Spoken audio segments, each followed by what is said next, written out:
Hello and welcome to this review of the New Balance 870 V4.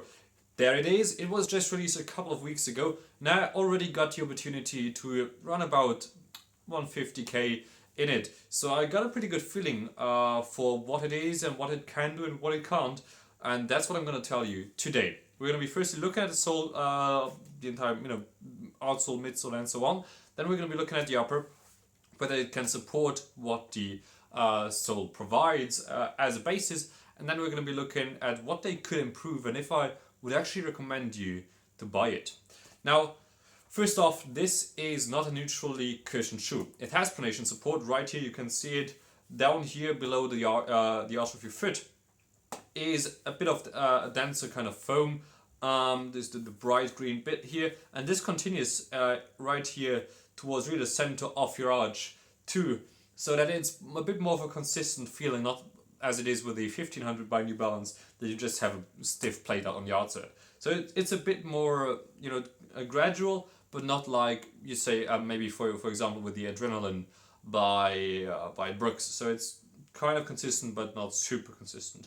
Then you have this separated kind of white area here. I think it is equally soft as the rest of the shoe, which is green, this dark green, but it's separated, so you have this separated absorb crash pad, which can take some of the impact if you're heel stroking, which may happen on downhills or just if you're a heel striker in general. So yeah, clever midsole construction. As far as the cushioning is concerned, it's pretty soft. It's not super soft. I felt like the previous version was a bit softer, but it's fine, I suppose, for those medium long runs, for shorter runs in general, or for even some tempo sessions. This shoe is actually quite fantastic as far as the cushioning is concerned. Quite responsive actually. So yeah, pretty nice, sort of balance right there. Yeah, it could be a bit softer, but yeah, it's absolutely fine for what it's trying to be. Now, if we're looking at the outsole right here, you see this rubber pretty much throughout. You see those flex kind of grooves in the front here, which give you a good amount of flex in the front, and you even see that it's sort of bended towards the front here, which gives you a nice snappy transition.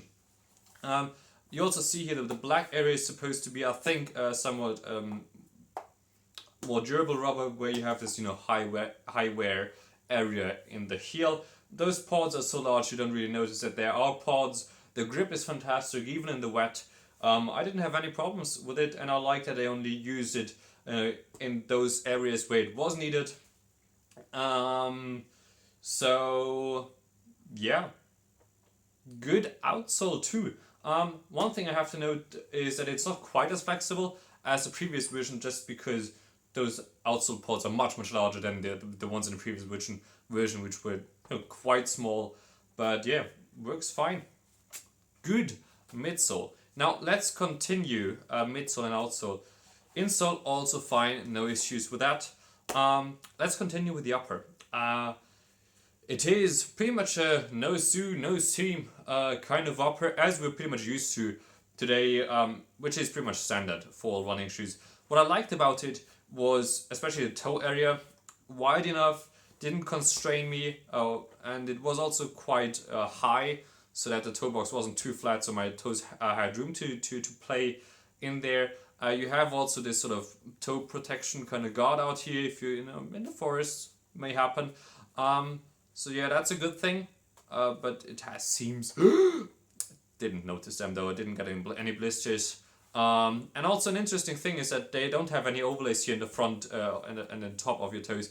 So that's very flexible. Your toe's not gonna rub through the material up here, and it gives you a bit more flexibility to the side, so that if you have a wider fit, it can stretch a little bit better. Overall, we're used to the Phantom fit, which is those really lightweight minimal overlays throughout the entirety of the foot here, and you have of course New Balance logo, which gives a bit more structural support in the midfoot, and you also have this sort of even more supportive kind of Prolog fake-ish kind of system, which is sewed in here in the top, so it doesn't have any effect, but it probably just gives you a bit more stability, which is good. I also like that this part here is a bit softer. than in the previous version, so I don't rub it often. My ankle doesn't get hurt with it. That's a good thing. Now, yeah, also the heel counter. Interesting thing. There is a asymmetric heel counter included in this shoe, which is kind of a typical thing when we're talking pronation support shoes. Asymmetric meaning that it has sort of more material towards the inside of your heel so that you get into a nice and straight transition. Good thing. Works. Lacing system. You see, I had to lace it quite tightly. I mean, yeah, I have a narrow foot, but usually New Balance shoes, it worked even, not quite as ridiculously tight as with this one. But it works, it still works. And they have those nice stretchy laces, which I really, really like because it allows your foot to, throughout its normal motion to be free in that motion, but still provides enough support for you to feel comfortable and secure at all times. Yeah, they worked well. Then we have this thing here. It's the tongue, and it's a big tongue. It's pretty thick and big up here. Yeah, not quite as bad as with the Boracay, for example, but it's still pretty big. And my main issue that I had with it is that it was kind of rolling off to the side here. I don't know what's up with that. I normally didn't have that issue with New Balance shoes, but with this one it came up, and I don't know, I still don't really have it as dialed in as I would like for it to be, but it kind of got better throughout the distance. But still, it's something I'd rather not have a problem with. Yeah, otherwise, as far as the pronation support goes, it's not super